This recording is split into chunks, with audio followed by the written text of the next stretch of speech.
మేము ఎంత ఫ్రెండ్లీగా ఉండడానికి ప్రయత్నం చేసినా ఎంత కేంద్ర ప్రభుత్వం నుంచి సహకారాన్ని పొందాలని మేము చేస్తున్న ప్రయత్నాలు ఏవి ఇది తెలంగాణ ప్రజల చేతగానితనం కాదు, ఇది తెలంగాణ ప్రజల యొక్క మంచితనం.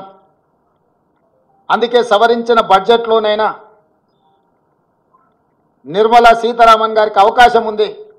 బడ్జెట్ను సవరించి బయ్యారం ఉక్కు కర్మాగారం, Kazipet railway coach factory, Palamuru Rangareddy ఎత్తిపోతల సాగునీటి ప్రాజెక్టుకు అవసరమైన నిధులు, మూసీ రివర్ డెవలప్మెంట్ కోసం గోదావరి జలాలను తీసుకొచ్చి ఉస్మాన్ సాగర్, హిమాయత్ సాగర్కి అనుసంధానం చేయడానికి అవసరమైన నిధులను, మూసీ రివర్ ప్రాంతాన్ని, పరివాహక ప్రాంతాన్ని, కలుషితమైన ఈ నగరాన్ని ఈ కాలుష్యం నుంచి కాపాడడానికి అవసరమైన నిధులను, మెట్రోను విస్తరించడానికి అవసరమైన నిధులను, ఫార్మా రంగంలో ఫార్మా విలేజ్లను ఏవైతే నిర్మించాలనుకుంటున్నామో దానికి సంబంధించిన ఇన్ఫ్రాస్ట్రక్చర్ కోసం అవసరమైన నిధులను సవరించిన బడ్జెట్లో పెట్టి వ్యవహరిస్తున్న విధానాన్ని మార్చుకొని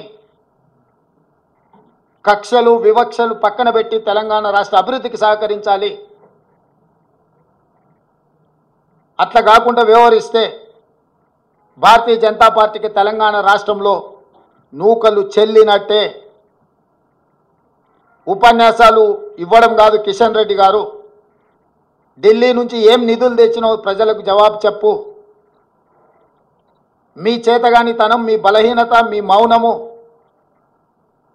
మీ బానిస మనస్తత్వము తెలంగాణకు తీరని అన్యాయం చేస్తుంది. మోడీ గారు ప్రధానమంత్రి పదవి కోసము 48,21,000 కోట్ల రూపాయలను బీహార్కు, ఆంధ్రప్రదేశ్కు తాకట్టు పెట్టినట్టు కేంద్ర మంత్రి పదవి కోసం కిషన్ రెడ్డి తెలంగాణ హక్కులను మోడీ గారి దగ్గర తాకట్టు పెట్టి తెలంగాణకు అన్యాయం చేస్తున్నాడు.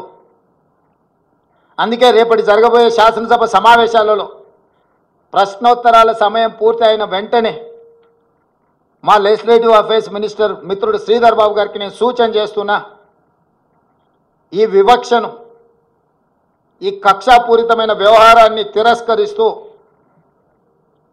తెలంగాణ హక్కులను కాపాడడానికి శాసనసభలో చర్చించి తీర్మానం చేసి అధికారికంగా ప్రధానమంత్రి గారికి తెలియజేయడానికి అవసరమైన అన్ని రకాల చర్యలను రేపు శాసనసభలో మీరు బాధ్యత తీసుకొని క్వశ్చన్ అవర్ తర్వాత దీని మీద చర్చకు ఉపక్రమించండి అని చెప్పి మా సహచర మంత్రుడికి నేను సూచన చేస్తున్నా. ఈ వివక్ష మంచిది కాదు.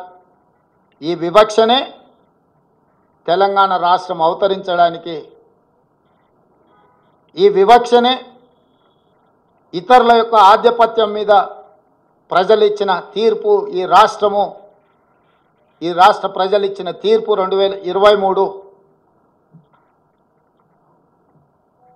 మళ్ళీ మీరు తెలంగాణ ప్రజలను మళ్ళొకసారి కార్యాచరణ చేపట్టే విధంగా